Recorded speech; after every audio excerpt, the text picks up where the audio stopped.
काय काय काय काय एक मिनिट. प्रतापराव चिखलीकरांनी निवेदन दिलं आहे.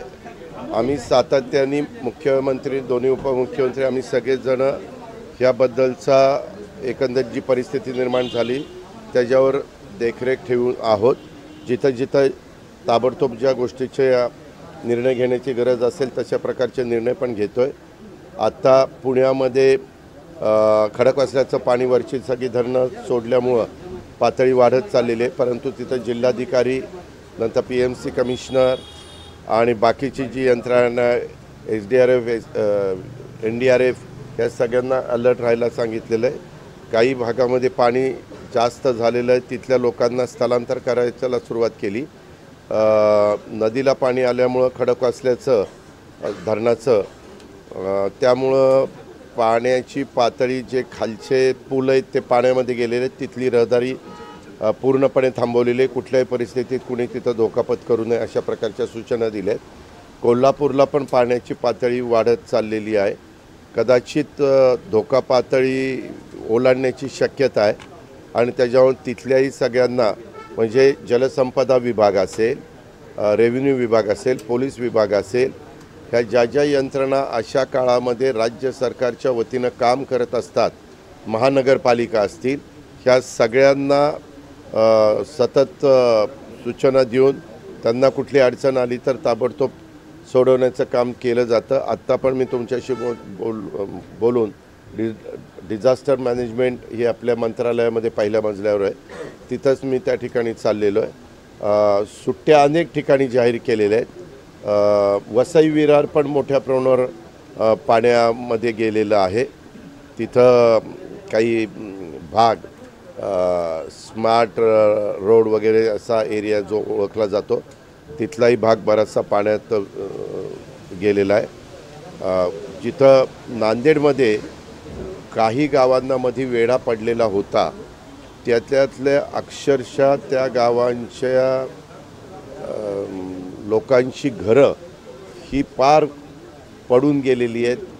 आज लोक तिथं गेलेले आहेत आपलं पुन्हा सामान वगैरे बाहेर काढण्याच्या करता. पण त्याच्या संदर्भामध्ये एकंदरीत सर्वे करून की बाबा ही परिस्थिती कायम राहणार आहे, जर कायम राहणार असेल तर आपण सातत्याने त्या लोकांना धोका येऊ नये म्हणून आपण त्यांचं स्थलांतर करतो आणि अशा सुरक्षित जागी त्यांना शिफ्ट करतो की जेणेकरून पुन्हा अशा प्रकारचा पाऊस झाला तर त्या लोकांना अडचण येता कामा नये. ह्याबद्दलची पण काळजी ही राज्य सरकारकडनं घेतली जाईल. आमचा आपत्ती व्यवस्थापन असेल, मदत पुनर्वसन असेल, हे सगळ्याच यंत्रणा ह्या तत्परतेनं कामं करतायत. काल तुम्हाला माहिती आहे मुंबईमध्ये मोनोरेलच्या बद्दल घटना घडलेली होती आणि त्याच्यात थोडं काय होतं आहे, कधीकधी एखाद्या मोनोरेलची किंवा एखाद्या पब्लिक सर्व्हिस ट्रान्सपोर्टच्या मध्ये काम करणाऱ्या ज्या यंत्रणा आहेत त्यांची कॅपॅसिटी नसताना जास्त लोक बसल्यानंतर अडचणी निर्माण होतात, जी काल मोनोरेलच्या बाबतीमध्ये झाली. पण आता सकाळपासून मोनोरेल व्यवस्थित त्या ठिकाणी सुरू झालेली आहे.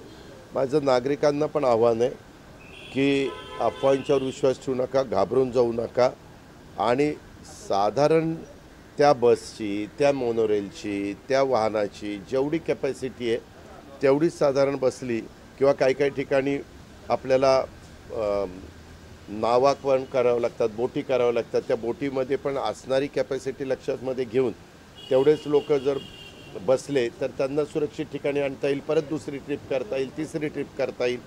थोडंसं हे नैसर्गिक संकट आहे, त्याच्यामुळे हे नैसर्गिक संकटावर मात करण्याच्या करता अडचणीत असणाऱ्या आपल्या नागरिकांना बाहेर काढण्याच्या करता, सुरक्षित स्थळी नेण्याच्या करता जी काही खबरदारी घ्यायला पाहिजे त्याकरता रात्रंदिवस सगळेजण राबतायत.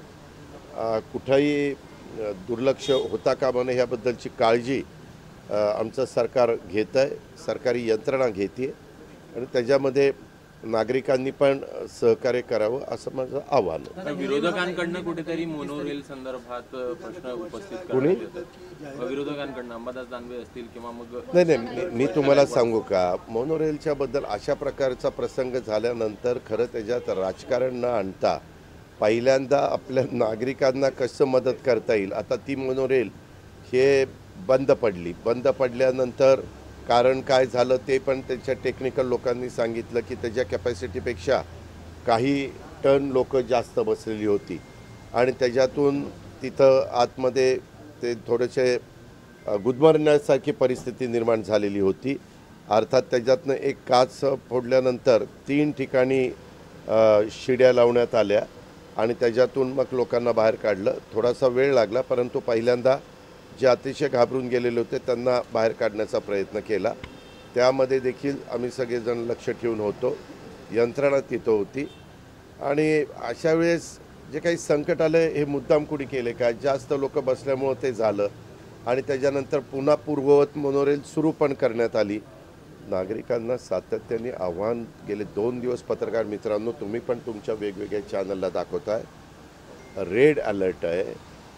ज्या भागात रेड अलर्ट आहे त्यात पालघर असेल, रत्नागिरी, ठाणे, मुंबई उपनगर, तुमचं रत्नागिरी, रायगड, पालघर, ठाणे आणि मुंबई उपनगर ह्या भागात आणि घाटमाते, सातारा घाटमाता, पुणे घाटमाता, कोल्हापूर घाटमाता, ह्या वेगवेगळ्या घाटमाथ्यावर अशा पद्धतीनं इथं पाऊस सह्याद्रीच्या या दऱ्याखोऱ्यात जास्तीचा पडतोय आणि तिथं काळजी घ्यावी. आणि मुंबईत तर आपण गेले 2 दिवस आवाहन करतोय. काल पण मुंबई महानगरपालिकेने सुट्टी दिलेली होती, शाळांना सुट्टी दिलेली आहे की बाबा ज्यांना खूपच गरज आहे, तातडी बाहेर पडल्याशिवाय गत्यंतर नाही, त्यांचं असं काहीतरी काम आहे, तेवढ्यांनीच बाहेर पडावं, बाकीच्यांनी घरात सुरक्षित राहावं. अशा प्रकारचं आव्हान हे सातत्याने आम्ही लोक करतोय आणि त्याला प्रतिसाद दिला पाहिजे. अर्थात आम्ही आव्हान कशावरनं करतो, आम्ही वेदर रिपोर्ट घेतो. हवामान खातं सांगतोय 3 दिवस रेड अलर्ट मुंबई आणि मुंबईच्या परिसरात आणि महाराष्ट्रातल्या काही भागामध्ये राहणार आहे. आता ते झाल्यानंतर त्याचा अंदाज घेऊनच आपण पुढची कारवाई करतो. उद्याच्याला आपण त्यांनी रेड अलर्ट जाहीर केल्यानंतर आपण जर नाही लोकांना आव्हान केलं आणि परत काही झालं, बघा हवामान खात्याने रेड अलर्ट सांगितलं देखील सरकारनं दुर्लक्ष केलं. बरं, दुसरी पंचायत अशी पण असते, रेड अलर्ट हवामान खात्याने जाहीर केलं कमी दाबाचा पट्टा तयार झाल्यावर आणि यदा कदाचित ते रेड अलर्टचा ऑरेंज झालं, ऑरेंजचा येलो झाला, तर बघा यांनी आव्हान केलं आणि काहीच पाऊस नाही झाला. अरे ते थोडंसं अशा नैसर्गिक संकटाच्या वेळेस माझं आव्हान आहे, हे राजकारण करण्याची वेळ नाही आहे.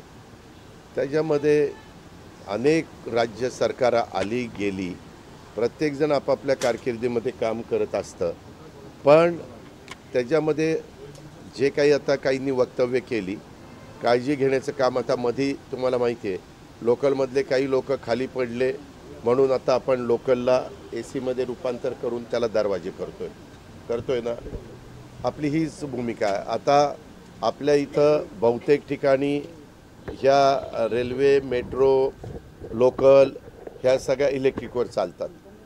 मागे काही वर्षापूर्वी आपल्या इथं डब्यावर काही लोक चढायचे. आता परवा पण एक व्यक्ती कारण नसताना तिथं चढली, त्याच्यामध्ये त्याला शॉक बसला आणि तो मृत्युमुखी पडला. म्हणजे कुठंतरी उत्साहाच्या भरामध्ये हे जे काही असले प्रकार काही जण करण्याचा प्रयत्न करतात, ते स्वतःचा जीव पण गमावतात. आणि म्हणून प्रत्येकाचा जीव महत्त्वाचा आहे. त्याकरता जेवढं काही करता येणं शक्य आहे आणि सुरक्षितता देणं. आता काल मोनोरेल AC असतो, मोनोरेलचे दरवाजे बंद होतात, परंतु आज आतमध्ये एवढी लोक की चला आपण घरी लवकर गेलं पाहिजे. तुमच्या चॅनलचे पण काही सहकारी त्याच्यामध्ये होते, मला वाटतं सागर का काय, हां ते त्याच्यामध्ये होते. आता प्रत्येकाला घरी जाण्याची पण घाई असते, परंतु त्याची जर कॅपॅसिटी 500 लोकांची असेल आणि 650पर्यंत लोक जर आतमध्ये बसली तर कुठंतरी वेगळी परिस्थिती निर्माण होणार, जी काल झाली ती. असं घडू नये कुणी घाबरून जाऊ नये, कुणालाही असुरक्षित वाटणार नाही ह्याबद्दलची काळजी महायुतीचं सरकार घेतं आहे. आम्ही सगळेजण घेतो आहे. आज दुपारी पण मी पुण्याला जाणार आहे. कदाचित मुख्यमंत्री पण पुण्याला येतील. पुण्यामध्ये देखील वरसगाव, पानशेत, खडकवासला, टेमघर, चास कमान, तिकडं बाडगर, वीर, निरा देवघर, गुंजवणी ही सगळी धरणं भरलेली आहेत. कुकडीच्या 5 धरणामध्ये काही पाणी इतकं म्हणावाचं नाही. आपल्या उजनीला आपण 75,000 क्युसेस पाणी सोडलेलं आहे. 75,000 क्युसेस म्हणजे काही थोडं पाणी नाही. आज साधारण धरणांच्यामध्ये येवा किती येतोय, धरणामध्ये किती पाणी सोडलं गेलं पाहिजे आणि ते कितीपर्यंत बसेल, ते दिवसाच कसं सोडता येईल, दिवसा सोडल्यानंतर नदीकाठच्या दोन्ही भागातल्या लोकांना शिफ्ट करता येतं, त्यांना सुरक्षित ठिकाणी नेता येतं. ह्या सगळ्याबद्दल राज्य सरकार सांध्यापासून बांध्यापर्यंत महाराष्ट्रामध्ये जिथं जिथं मोठ्या प्रमाणावर पाऊस पडतो आहे आणि पूरजन्य परिस्थिती निर्माण होते तिथं तिथं लक्ष ठेवून जनतेची काळजी घेत आहे आणि त्याच्यातून मार्ग काढतं आहे. पण गेल्या काही दिवसात जीवितहानी पण झालेली आहे. बऱ्याच जणांना आपला स्वतःचा जीव त्याच्यामध्ये गमवावा लागलेला आहे. काही ठिकाणी भिंत पण पडून काही जणांचा मलबारीलाच काल का परवा भिंत पडलीने एक वॉचमन तिथं दुर्दैवाने त्याच्यामध्ये मृत्युमुखी पडला.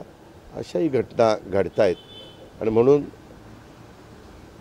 सरकार सगळ्यांची काळजी घेण्याचा प्रयत्न करतं आहे, परंतु जनतेने पण त्याच्यामध्ये सहकार्य करावं. त्याच्यामध्ये गरज असेल तरच बाहेर पडावं. माझ्या माहितीप्रमाणे 19, 20, 21 असा 3 दिवसाचाच रेड अलर्ट जाहीर केलेला आहे. आज परिस्थिती आपल्याला दिवसभरामध्ये कळेल. दर 3 तासाला हवामान खातं रिपोर्ट देतं आहे की काय काय कुठं कुठं परिस्थिती राहते आणि त्या पद्धतीनं आपण त्याबद्दलची काळजी घेतो आहे. धन्यवाद.